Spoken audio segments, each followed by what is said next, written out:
നമസ്കാരം. ചിലർക്കെങ്കിലും തോന്നിയിട്ടുണ്ടാകും ഈ പഠിപ്പിക്കുന്നതൊക്കെ മംഗലാപുരം ഭാഷയല്ലേ, നമുക്ക് വേണ്ടത് ബാംഗ്ലൂർ കന്നഡയാണ്, ഇത് പഠിച്ചിട്ട് എന്ത് കാര്യമെന്നൊക്കെ. പക്ഷെ മംഗലാപുരത്ത് സംസാരിക്കുന്നത് അച്ചടി ഭാഷയാണ്. അച്ചടി ഭാഷയുടെ പ്രാധാന്യം ഞാൻ പറഞ്ഞു തരുന്നുണ്ടല്ലോ. ശരത് കുമാറിൻ്റെ സംശയത്തിനുള്ള ഉത്തരമാണ് ഇന്നത്തെ ക്ലാസ്. തീർച്ചയായും എല്ലാവർക്കും ഉപകാരപ്പെടും.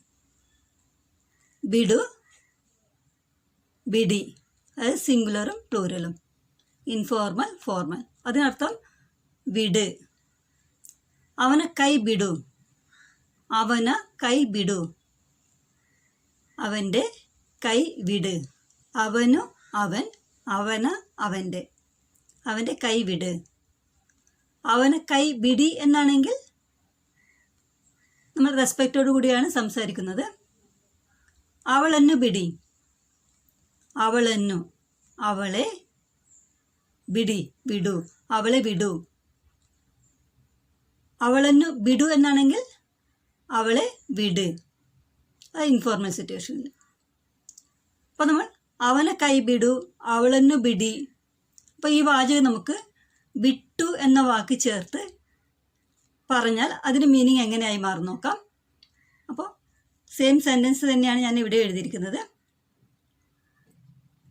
അവനെ കൈ ബിടു, അവനെ കൈ വിട്ടു ബിടു. അതായത് അതിനർത്ഥം അവൻ്റെ കൈ വിട്ടേക്ക്. ഇത് എഴുതുമ്പോൾ വിട്ടു ബിടു എന്നാണ് എഴുതിയിരിക്കുന്നത്. സംസാരിക്കുമ്പോൾ വിട്ടു എന്ന് പറയാതെ ബിട്ട് ബിടു, ബിടു എന്നാകും. അവളെന്നു വിട്ടു ബിടി, അവളെ വിട്ടേക്ക് അല്ലെങ്കിൽ അവളെ വിട്ടേക്കൂ ബഹുമാനത്തോടെ. വിട്ടു ബിടു എന്ന് പറയുമ്പോൾ ഇൻഫോർമലാണ്. അവളെന്ന് ബിറ്റ് ബിടി, സംസാരിക്കുമ്പോൾ ബിട്ടു എന്നുള്ളത് ബിട്ട് എന്നായി മാറും. അവളെന്ന് ബിറ്റ് ബിടി, അവളെ വിട്ടേക്കും. അപ്പോൾ അർത്ഥം വ്യത്യാസം മനസ്സിലായല്ലോ. അവനെ കൈ ബിടു, അവൻ്റെ കൈ വിട്. അവനെ കൈ ബിറ്റ് ബിടു, അവൻ്റെ കൈ വിട്ടേക്ക്. അതുപോലെ അവളെന്ന് ബിടി, അവളെ വിടു. അവളെന്ന് ബിറ്റ് ബിടി, അവളെ വിട്ടേക്കൂ. ഇനി നമുക്ക് മറ്റ് ക്രിയകളുടെ കൂടെ ಬಿಡು എന്ന വാക്ക് വന്നാൽ അതിനർത്ഥം എങ്ങനെയായി നോക്കാം. ನೀನು ಆ ಕೆಲಸವನ್ನು ಮಾಡಿಬಿಡು, നീ ആ ജോലി ചെയ്ത് തീർക്ക്, അല്ലെങ്കിൽ നീ ആ ജോലി ചെയ്തേക്ക് എന്നുള്ള അർത്ഥമാണ് ഈ വാചകത്തിന്. നീನು ആ ಕೆಲಸವನ್ನು ಮಾಡಿಬಿಡು.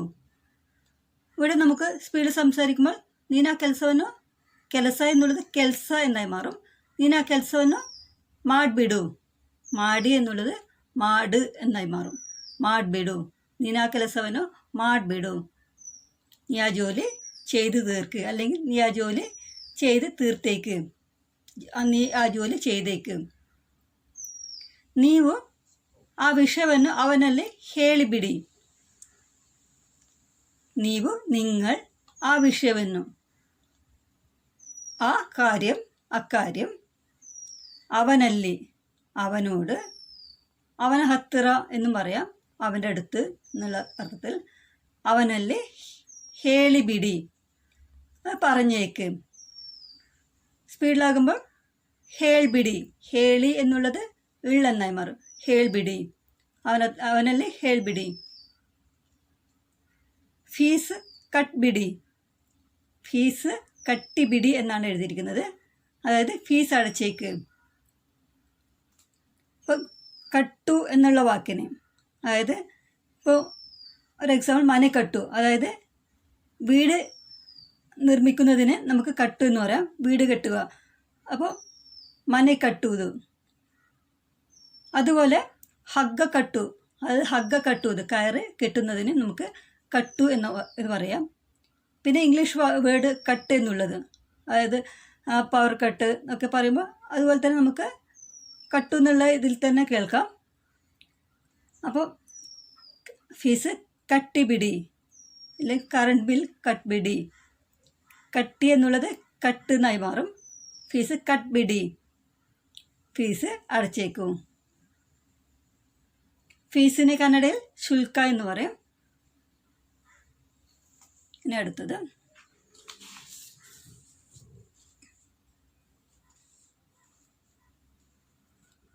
ನೀನೊಮ್ಮೆ ಬಂದ್ಬಿಡು. ನೀನು ಒಮ್ಮೆ ಬಂದ್ಬಿಡು. നീ ഒന്ന് വന്നേക്ക്, അല്ലെങ്കിൽ നീ ഒന്ന് വാ. ನೀವು ಅಲ್ಲಿಂದ ಹೋಗಿಬಿಡಿ. നിങ്ങൾ അവിടുന്ന് പോകൂ, അല്ലെങ്കിൽ പോയേക്ക്. ഒന്നുകൂടി വായിക്കാം. ನೀನೊಮ್ಮೆ ಬಂದ್ಬಿಡು. ನೀವು ಅಲ್ಲಿಂದ ಹೋಗ್ಬಿಡಿ. ನೀವು ಅಲ್ಲಿಂದ ಹೋಗಿಬಿಡಿ. അത് ಹೋಗ್ಬಿಡಿ എന്നായി മാറും. ബന്ദ് ബിടു എന്നുള്ളത് ബന്ദ് ബിടി അല്ലെങ്കിൽ ബന്ദ് ബിടു. ബന്ദ് ബിടു എന്ന് പറയുമ്പോൾ ഇൻഫോർമലാണ്. ഫോർമൽ സിറ്റുവേഷനിൽ ബന്ദ് ബിടി. ഇവിടെ ಹೋಗ್ಬಿಡಿ എന്നുള്ളത് ഇൻഫോർമലിലേക്ക് മാറ്റുമ്പോൾ ಹೋಗ್ಬಿಡು. ഇനി നമുക്ക് വിട്ട് എന്നുള്ള അർത്ഥത്തിൽ വിട്ടു എന്ന വാക്ക് ഉപയോഗിക്കാം. അത് നമുക്ക് നോക്കാം. വിട്ടുബിടു, അതായത് വിട്ടേക്ക്, വിട്ടുകള എന്നുള്ള അർത്ഥത്തിലൊക്കെ എടുക്കാം. വിട്ടുബിടു സംസാരിക്കുമ്പോൾ വിട്ടുബിടു. ಮಕ್ಕಳನ್ನು ಶಾಲೆಯಲ್ಲಿ ಬಿಟ್ಟು ಬನ್ನಿ. മക്കളನ್ನು ಶಾಲೆಯಲ್ಲಿ ಬಿಟ್ಟು ಬನ್ನಿ. കുട്ടികളെ സ്കൂളിൽ വിട്ട് വരൂ. അപ്പോൾ നമുക്ക് ഇവിടെ കാണാം വിട്ടു എന്നുള്ളതിന് വിട്ട് എന്നുള്ള അർത്ഥം. മകളನ್ನು ಮನೆಯಲ್ಲಿ ಬಿಟ್ಟು ಬಂದೆ. മകളನ್ನು മകളെ, മನೆಯಲ್ಲಿ വീട്ടിൽ, ಬಿಟ್ಟು ಬಂದೆ വിട്ട് വന്നു. അതായത് മോളെ ഞാൻ കൂട്ടിയില്ല ഇങ്ങോട്ട് വരുമ്പോൾ എന്നാണ് ഉദ്ദേശിക്കുന്നത്. മകളನ್ನು ಮನೆಯಲ್ಲಿ ಬಿಟ್ಟು ಬಂದೆ. മകനನ್ನು ಬಿಟ್ಟು ಹೋಗಿ, അതായത് മകനെ വിട്ടു പോകൂ എന്നുദ്ദേശിക്കുന്നത് മോനെ കൂട്ടണ്ട, നിങ്ങൾ ഒറ്റയ്ക്ക് പോയാൽ മതി എന്നാണ് ഉദ്ദേശിക്കുന്നത്. മകനನ್ನು ಬಿಟ್ಟು ಹೋಗಿ, മകനെ വിട്ടു പോകും. ചില കാര്യങ്ങൾ നമുക്ക് ട്ട് എന്നുള്ള അർത്ഥം, അതായത് പോയിട്ട്, വന്നിട്ട്, പറഞ്ഞിട്ട്. അപ്പോൾ ആ വാക്കുകൾ എങ്ങനെയാണെന്ന് നോക്കാം. ನಾನು ಹೋಗ್ಬಿಟ್ಟು ಬರ್ತೇನೆ. ನಾನು ಹೋಗ್ಬಿಟ್ಟು ಬರ್ತೇನೆ. ಬರ್ತೀನಿ എന്നും പറയാം. ഞാൻ ಹೋಗ್ಬಿಟ್ಟು ಬರ್ತೇನೆ എന്ന് പറയുമ്പോൾ ഞാൻ പോയിട്ട് വരാം. അപ്പോൾ ಹೋಗ್ಬಿಟ್ಟು എന്ന് പറയുമ്പോൾ പോയിട്ട്. ಮೊದಲು ಆ ಕೆಲಸ ಮಾಡಿಬಿಟ್ಟು ಬರ್ತೇನೆ. ಮೊದಲು ಆ ಕೆಲಸ ಮಾಡಿಬಿಟ್ಟು ಬರ್ತೇನೆ. ಮೊದಲು ആദ്യം, ആ ജോലി ചെയ്തിട്ട് വരാം. ಮಾಡಿಬಿಟ್ಟು ചെയ്തിട്ട് വരാം. ಅವರಿಗೆ ಕೊಟ್ಬಿಟ್ಟು ಬರ್ತೇನೆ. ಅವರಿಗೆ ಕೊಟ್ಟುಬಿಟ್ಟು ಬರುತ್ತೇನೆ. സ്പീഡിൽ സംസാരിക്കുമ്പോൾ ಕೊಟ್ಬಿಟ್ಟು, കൊട്ടു എന്നുള്ളത് കൊട്ട്ബിട്ടു. അവർക്ക് കൊട്ട്ബിಟ್ಟು ബർത്തേനെ, അവർക്ക് കൊടുത്തിട്ട് വരാം. അപ്പോൾ കൊടുത്തിട്ട്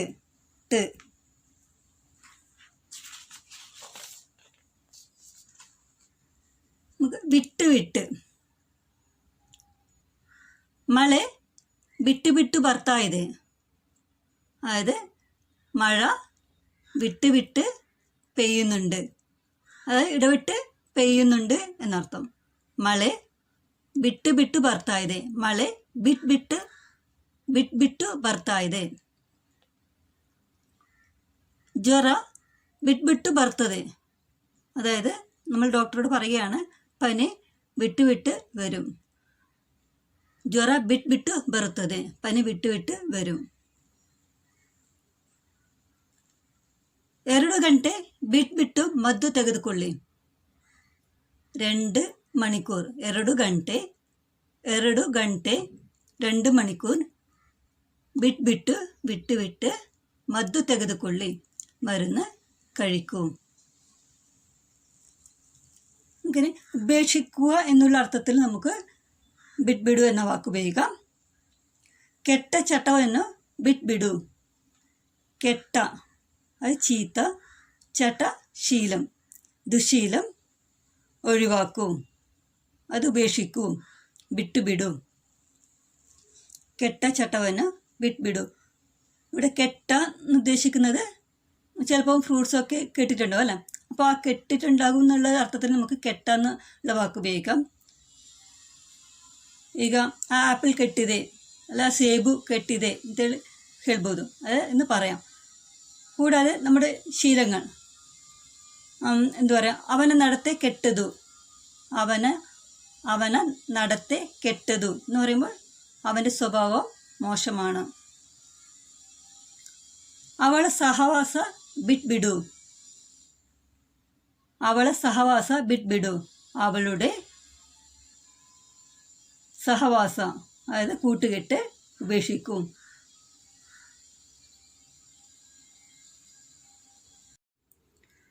അവിടെ ജോലി ചെയ്യുമ്പോൾ ഞാൻ നിർത്തിയതാണ്, നമുക്ക് കണ്ടിന്യൂ ചെയ്യാം. അവളെ സഹവാസ ಬಿಟ್ಬಿಡು, അവളുടെ കൂട്ടുകെട്ട് ഉപേക്ഷിക്കും. സഹവാസ അത് മലയാളത്തിലുള്ള സഹവാസം. ನಾನು ಅವಳ ಹತ್ತಿರ ಮಾತನಾಡುವುದನ್ನು ಬಿಟ್ಬಿಟ್ಟೆ, ഞാൻ അവളോട് മാതനാടുವುದನ್ನು അത് സംസാരിക്കുന്നത് ഉപേക്ഷിച്ചു. ನಾನು ಅವಳಲ್ಲಿ ಮಾತನಾಡುವುದನ್ನು ಬಿಟ್ಬಿಟ್ಟೆ അങ്ങനെയും പറയാം. ഞാൻ ಅವಳ ಹತ್ತಿರ ಮಾತನಾಡುವುದನ್ನು ಬಿಟ್ಬಿಟ್ಟೆ, ഞാൻ ಅವಳോട് സംസാരിക്കുന്നത് ഉപേക്ഷിച്ചു. ನಾವು ಆ ಮನೆ ಬಿಟ್ಟು ಈಗ ಬೇರೆ ಮನೆಯಲ್ಲಿದ್ದೇವೆ, നമ്മൾ ആ മനെ ಬಿಟ್ಟು ആ വീട് വിട്ട് ಈಗ ഇപ്പോൾ ಬೇರೆ ಮನೆಯಲ್ಲಿದ್ದೇವೆ, ಬೇರೆ വീട്ടിലാണുള്ളത്, അത് വേറെ വീട്ടിലാണ്. നമ്മൾ ആ വീട് വിട്ടപ്പോൾ വേറെ വീട്ടിലാണുള്ളത്.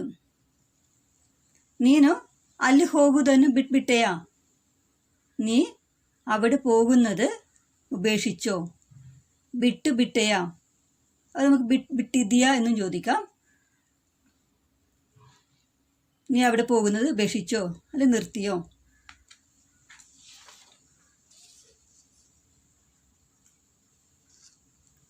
ഈ അഭ്യാസವನ್ನು ಬಿಡಬೇಡ,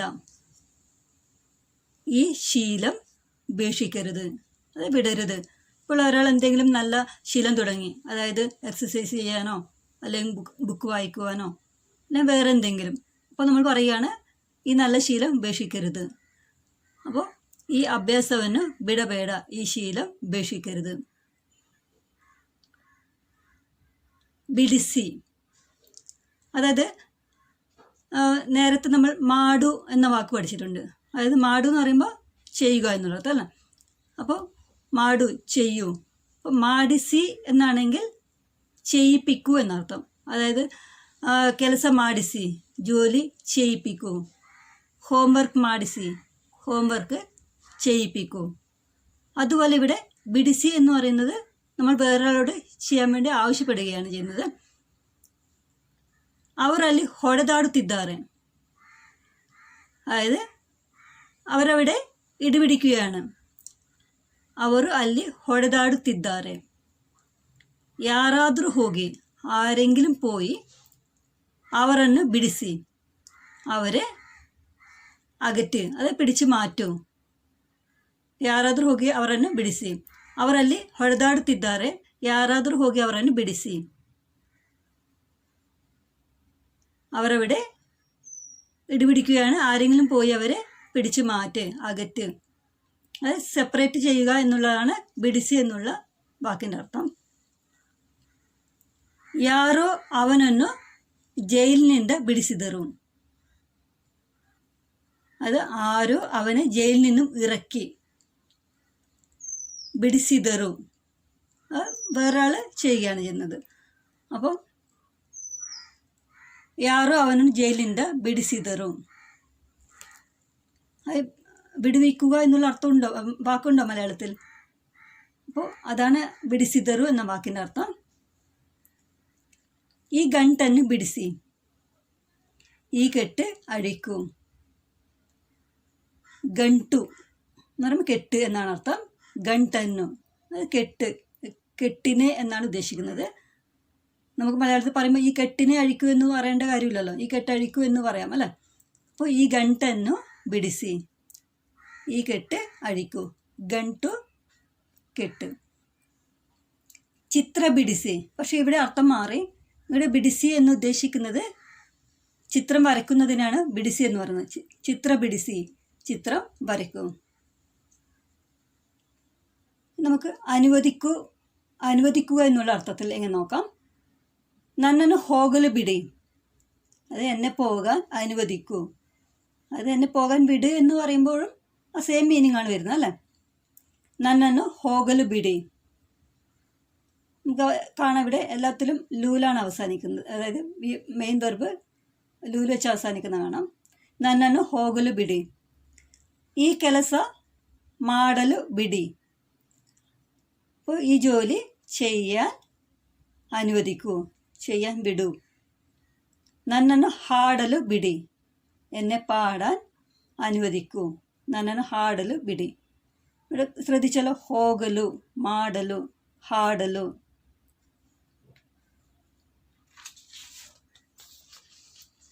അതുപോലെ ಸೇರಲು, ನನ್ನನ್ನು ಆ ಕಾಲೇಜಿಗೆ ಸೇರಲು ಬಿಡಿ. എന്നെ ആ കോളേജിൽ ചേരാൻ, ಸೇರಲು ಬಿಡಿ, അത് സമ്മതിക്കൂ, വിടൂ. ನನ್ನನ್ನು ಅಪ್ಪ ಪಾರ್ಟಿಗೆ ಹೋಗಲು ಬಿಡಬಹುದು.